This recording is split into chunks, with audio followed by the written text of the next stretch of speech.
नमस्कार, जन उत्तराखंड बुलेटिन में आप सभी दर्शकों का हार्दिक स्वागत है और आपके साथ मैं जुड़ी हूं लीजा। खबरों की शुरुआत करेंगे, लेकिन एक नजर हेडलाइंस पर।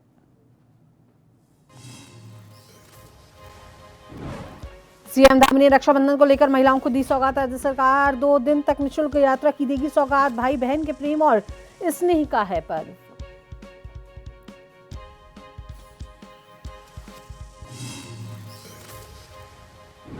उल्लास नव भारत साक्षरता कार्यक्रम के तहत उत्तराखंड पूर्व साक्षर राज्य घोषित। केंद्रीय शिक्षा मंत्री ने सीएम धामी और प्रदेशवासियों को दी बधाई। धामी ने कहा, सभी के सामूहिक प्रयासों का परिणाम।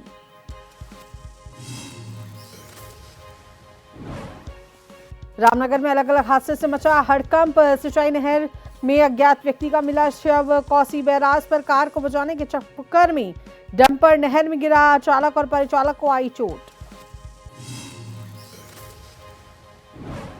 अतिवृष्टि के चलते क्षतिग्रस्त देहरादून मसूरी मार्ग को दुरुस्त करने की कवायद। कैबिनेट मंत्री गणेश जोशी ने किया निरीक्षण। संवेदनशील हिस्सों पर बैरिकेडिंग, चेतावनी बोर्ड लगाने के दिए निर्देश।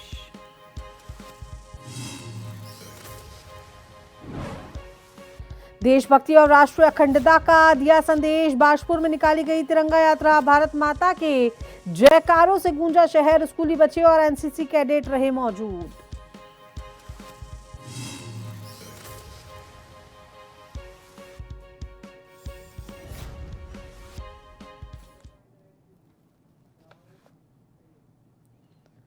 उत्तराखंड में मुख्यमंत्री पुष्कर सिंह धामी ने रक्षाबंधन के अवसर पर महिलाओं को बड़ी सौगात दी है।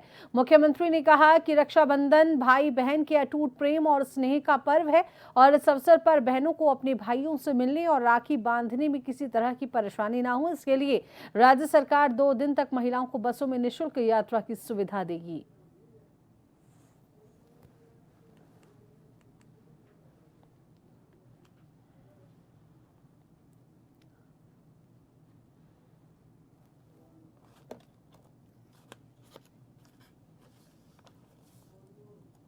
हमारे यहाँ का भाई बहन का एक पवित्र पर्व माना जाता है। इस दिन उनके आने जाने के लिए सुविधा हो और वो निःशुल्क सुविधा हो, इसलिए हम अब 1 दिन की जगह 2 दिन जो है निःशुल्क बस सेवा करेंगे।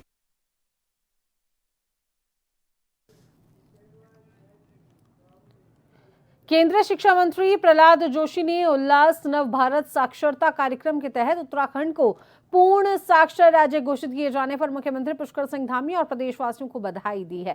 उत्तराखंड ने 8 जुलाई 2024 को ये उपलब्धि हासिल की। मुख्यमंत्री पुष्कर सिंह धामी ने कहा कि ये उपलब्धि सभी के सामूहिक प्रयासों का परिणाम है। सरकार, शिक्षा विभाग, शिक्षकों, स्वयंसेवकों और प्रदेशवासियों की जन भागीदारी से उत्तराखंड ने पूर्ण साक्षरता के निर्धारित मानकों को हासिल किया है।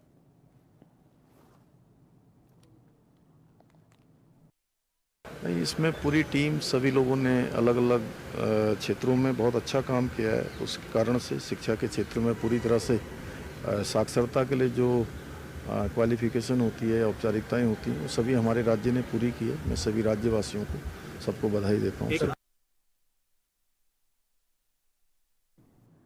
रामनगर के टांडा चौराहे पर स्थित सिंचाई नहर में एक अज्ञात व्यक्ति का शव मिलने से क्षेत्र में हड़कंप मच गया। नहर में शव मिलने की सूचना मिलते ही मौके पर ग्रामीणों और स्थानीय लोगों की भीड़ जुट गई। ग्रामीणों ने घटना की सूचना पुलिस को दी, जिसके बाद पुलिस टीम मौके पर पहुंची। शव को नहर से बाहर निकलाया गया और शव काफी सड़ी गली अवस्था में मिला था, जिसके चलते उसकी पहचान नहीं हो सकी है। पुलिस ने शव को कब्जे से लेकर अब जो है उसकी शिनाख्त, उसकी पहचान करना शुरू कर दिया है। अस्पताल की मोर्चरी में शव को रखवा दिया गया है। फिलहाल जो पुलिस है वो शव की पहचान और घटना के कारणों की जांच में जुट गई है।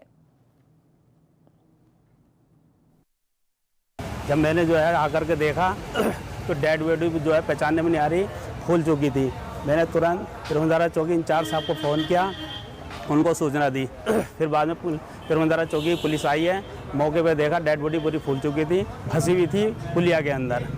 उसके लिए इधर उधर फ़ोन किए गए हैं, सूचना दी गई है। शिनाख्त करने के लिए कुछ लोग आए भी थे, मगर पहचानने में नहीं आ पा रही है वो।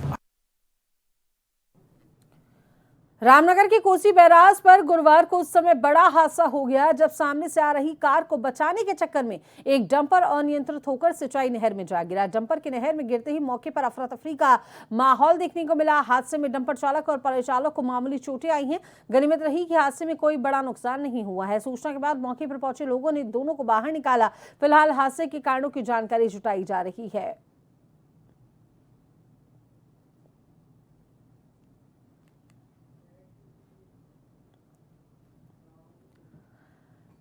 तो वहीं अतिवृष्टि के चलते क्षतिग्रस्त देहरादून मसूरी मार्ग को जल्द दुरुस्त करने की कवायद जो है तेज हो गई है। कैबिनेट मंत्री गणेश जोशी ने पानी वाले बैंड के पास क्षतिग्रस्त हिस्से का स्थलीय निरीक्षण किया है। जो क्षतिग्रस्त हिस्सा है उसका निरीक्षण उनके द्वारा किया गया और लोक निर्माण विभाग के अधिकारियों से मौके पर काम की जानकारी ली गई। मंत्री ने सड़क के पुनर्निर्माण को सर्वोच्च प्राथमिकता देते हुए युद्ध स्तर पर काम पूरा करने के निर्देश दिए। साथ ही संवेदनशील हिस्सों पर बैरिकेडिंग, चेतावनी बोर्ड और कर्मचारियों की तैनाती के निर्देश दिए गए हैं ताकि बरसात के दौरान स्थानीय लोगों और पर्यटकों को परेशानियों का सामना न करना पड़े।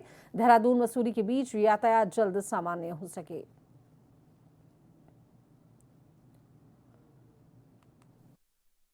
प्रॉपर ट्रीटमेंट न होने के कारण पानी से कीचड़ आ रहा था, जिससे मलबा में लोगों को निकलने में दिक्कत हो रही थी। आज शाम से यहाँ पर गैस की टेस्टिंग हो जाएगा। इसके ऊपर पूछने के बाद उसमें बोरिंग हो जाएगी।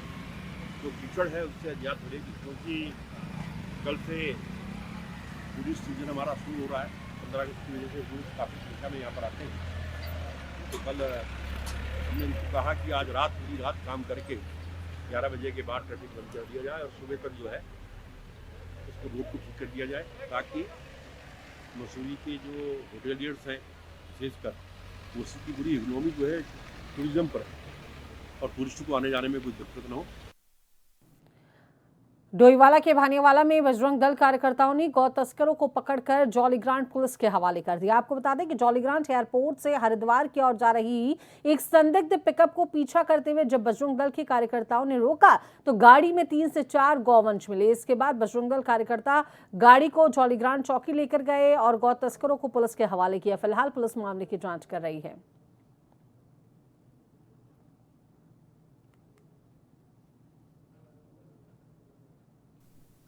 काफ़ी दिनों से सूचना मिल रही थी कि एक गाड़ी में गाय की तस्करी की जा रही है। जो तस्करी की जा रही है वो गुजरों के माध्यम से की जा रही थी। तो अभी हम जौलीग्रांट में खड़े हुए हैं, तो यहीं नज़दीक डेरा है। यहाँ के कुछ गुज्जर पूरी रात रेकी करी गई है।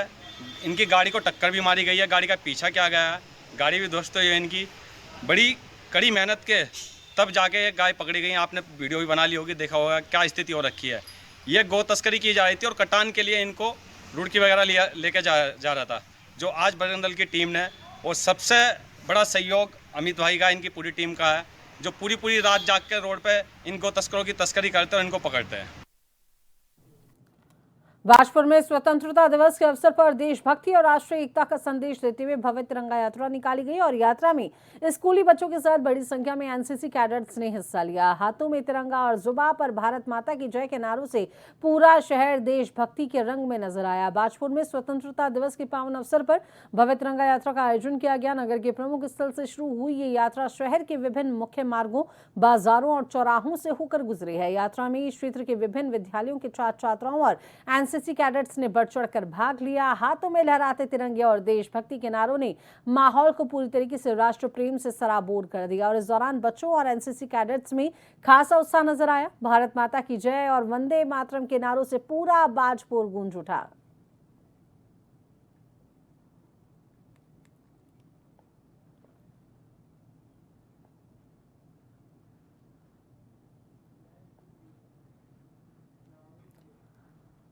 हल्द्वानी में आज अखिल भारतीय विद्यार्थी परिषद के कार्यकर्ताओं के द्वारा झारखंड सरकार के खिलाफ पेपर लीक मामले को लेकर जोरदार प्रदर्शन और पुतला दहन किया गया। अखिल भारतीय विद्यार्थी परिषद के लोगों का ये कहना है कि झारखंड सरकार ने अखिल भारतीय विद्यार्थी परिषद को जेल भेजकर बहुत ही निंदनीय काम किया है। वहीं उन्होंने अन्य दलों पर भी आरोप लगाते हुए कहा कि जंतर मंतर में पेपर लीक के मामले को लेकर सभी नेताओं ने जोरदार प्रदर्शन किया, लेकिन आज झारखंड में पेपर लीक का मामला हुआ, उसको लेकर किसी भी नेताओं के द्वारा कोई भी आंदोलन या युवा नेता के द्वारा कोई भी प्रदर्शन नहीं किया जा रहा।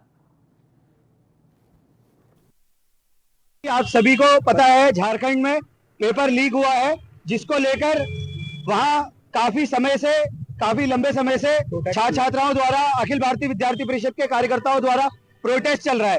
लेकिन झारखंड सरकार ने छात्र छात्राओं की मांग को ना सुनते हुए, छात्रों के हित में काम ना करते हुए छात्र छात्राओं को, अखिल भारतीय विद्यार्थी परिषद के 150 से 200 छात्र छात्राओं को, कार्यकर्ताओं को जेल में डालने का काम करा है, जो कि बेहद मतलब बहुत ही निंदनीय कार्य है। हम चाहते हैं कि जो पेपर लीक हुआ उसकी सीबीआई जांच हो और उस पर जिन भी लोगों का उसमें हाथ है उन पर कठोर से कठोर कार्रवाई हो।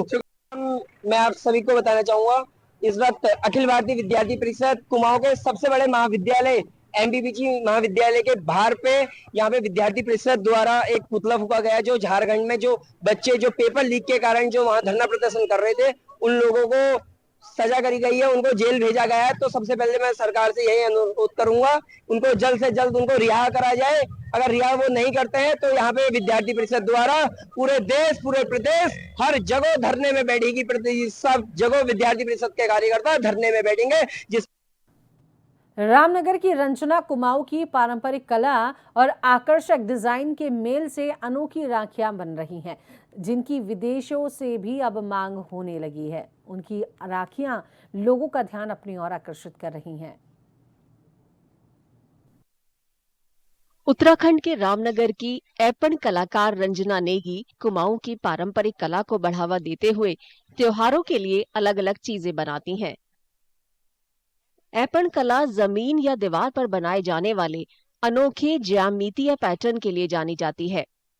इस साल रंजना ने रक्षाबंधन के लिए राखियां बनाने में ऐपन कला के साथ कुमाऊनी शब्दों का भी इस्तेमाल किया है। रक्षाबंधन आने वाला है तो सोचा क्या किया जाए। ऐपन आर्ट तो मैं बनाती ही हूँ, तो राखी को लेकर भी मेरे दिमाग में आया कि क्यों ना हमारी कुमाऊं की संस्कृति से लोगों को जोड़ा जाए, क्योंकि मार्केट में रेडीमेड राखियां तो हर बार ही लोग पहनते हैं। इसमें थोड़ा यूनिक है, एक तो ये हैंडमेड है और डिस्पोज भी बहुत जल्दी हो जाती है, क्योंकि इसमें कुमाऊं के कुछ वर्ड्स भी आते हैं। जैसे हमारे वहाँ बड़े भाई को दाजू बोलते हैं, दादा बोलते हैं, छोटे भाई को भुला बोलते हैं, मम्मी को ईजा बोलते हैं, पिताजी को बाबू बोलते हैं। तो इस टाइप के अक्षर भी इन राखियों पे आए हुए हैं। ये हाथ से बनी राखियां उन ग्राहकों को ज्यादा आकर्षित कर रही हैं जो बाजार में मिलने वाली आम राखियों के मुकाबले आधुनिक डिजाइन के साथ पारंपरिक पहचान की तलाश में हैं।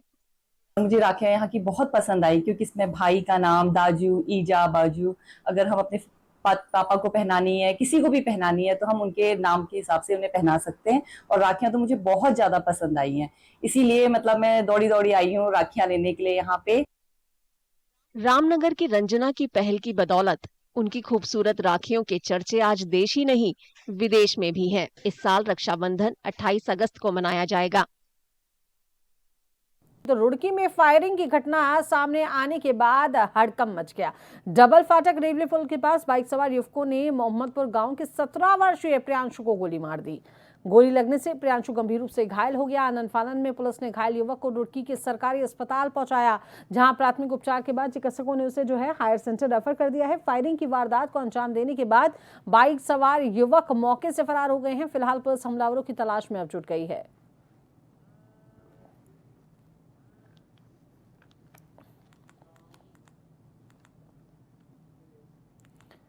दिल्ली हरिद्वार राष्ट्रीय राजमार्ग पर स्थित बडेड़ी राजपुताना का वही इलाका जहां पूर्व में अरुण देव सिटी के नाम पर सैकड़ों लोगों का सपना नदी के उफान में बह गया था। अब उसी खौफनाक जमीन पर एक नया नाम उभरा है, रिवरसाइड सिटी। इतिहास का गवाह है कि मानसून के दौरान जब पहाड़ी क्षेत्रों में मूसलाधार बारिश होती है तो रतमऊ नदी किसी अजगर की तरह फुंकारती है।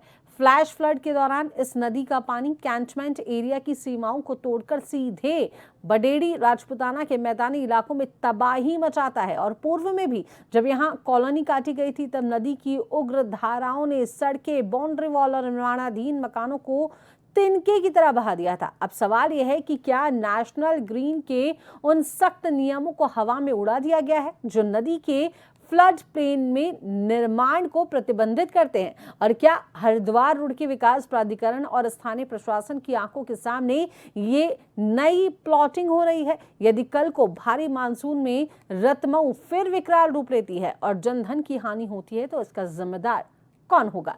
नदी किनारे रिवर साइड सिटी के नाम से शुरू हुआ ये नया खेल केवल प्रॉपर्टी एक डील नहीं है, बल्कि सीधे सीधे आपदा को दावत देना है।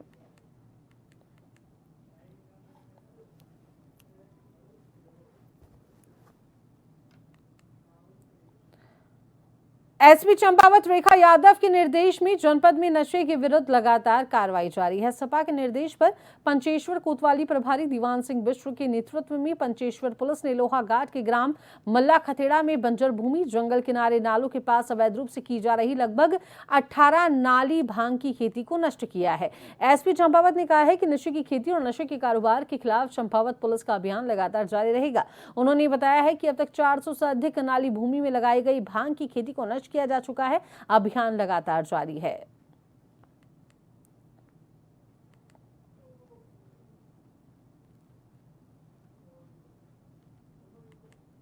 क्योंकि चरस जो बनती है उसका कहीं ना कहीं मूल जो है वो भांग की खेती है। इसमें भांग की खेती की विनिष्टीकरण की कार्रवाई भी हमारे द्वारा की गई है। वर्ष 2026 में अब तक लगभग 405 नाली भूमि जो भांग की खेती है उसकी विनिष्टीकरण की कार्रवाई जनपद चंपावत पुलिस द्वारा अमल में लाई गई है। वर्ष 2026 में अब तक कुल अभियोगों में 5.215 kg चरस हमारे द्वारा सीज की गई है। क्योंकि अनुमानित कीमत इसकी निरंतर बदलती रहती है, क्योंकि इसको अभी स्पष्ट रूप से कहा जाना संभव नहीं है, लेकिन लगभग कई लाखों की कीमत में मतलब ये जो चरस है वे बरामद की।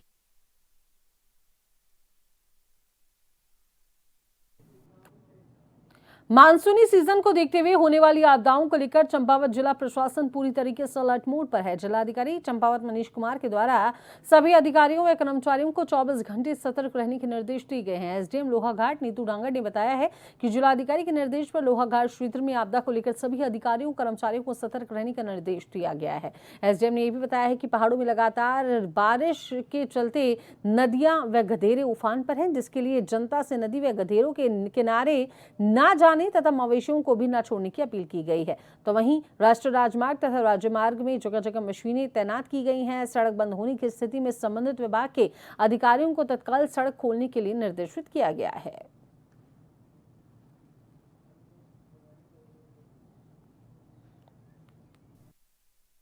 आपदा को लेकर पूरा जिला स्तरीय अधिकारी डीएम से द्वारा भी डायरेक्शंस दिए गए हैं।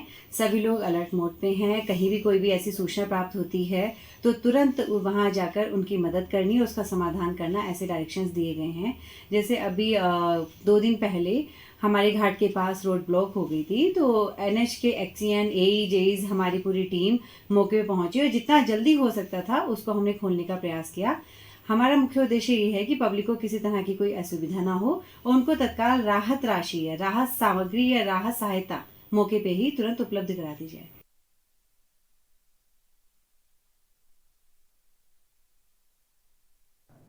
जिलाधिकारी गौरव कुमार ने तमक नाले का स्थलीय निरीक्षण कर वैली ब्रिज सहित क्षेत्र में चल रहे राहत एवं बचाव कार्यों का जायजा लिया है। इससे पूर्व जिलाधिकारी ने तमक नाले के ऊपरी जलग्रहण क्षेत्र का हवाई सर्वेक्षण कर फ्लैश फ्लड से प्रभावित क्षेत्र एवं परिस्थितियों का अवलोकन किया। उन्होंने अधिकारियों को भविष्य में ऐसी घटनाओं से होने वाले नुकसान को कम करने के लिए आवश्यक सुधारात्मक एवं निवारक उपाय सुनिश्चित करने के निर्देश दिए हैं। उन्होंने बताया है कि फ्लैश फ्लड के वास्तविक कारणों का वैज्ञानिक अध्ययन करने के लिए आपदा प्रबंधन विभाग द्वारा विशेषज्ञ संस्थान को सूचित कर दिया गया है, ताकि घटना के कारणों का पता लगाया जा सके, भविष्य के लिए प्रभावी सुरक्षित एवं बचाव उपाय सुनिश्चित किए जा सके। तो वहीं जिलाधिकारी ने प्रभावित ग्रामीणों से मुलाकात की है और उनकी समस्याओं को भी सुना।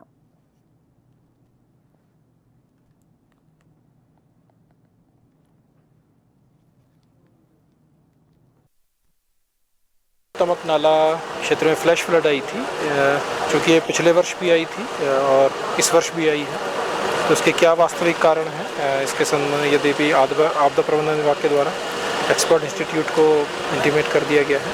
साथ ही मेरे और एसपी साहब के द्वारा और जिला आपदा प्रबंधन अधिकारी के द्वारा भी तमक नाले के ऊपरी भाग में जाकर एरियल सर्वे किया गया है कि किस वजह से वहाँ पर क्या क्या संभावित कारण हो सकते हैं इस फ्लैश फ्लड के, ताकि भविष्य में इस पे करेक्टिव एक्शन लिए जा सकें और अकॉर्डिंगली ब्रिज या गाँव वालों की स्थिति के बारे में भी एक्शन लिए जा सकें। तो चलिए अभी के इस बुलेटिन में इतना ही। बने रहिए जन टीवी के साथ। नमस्कार।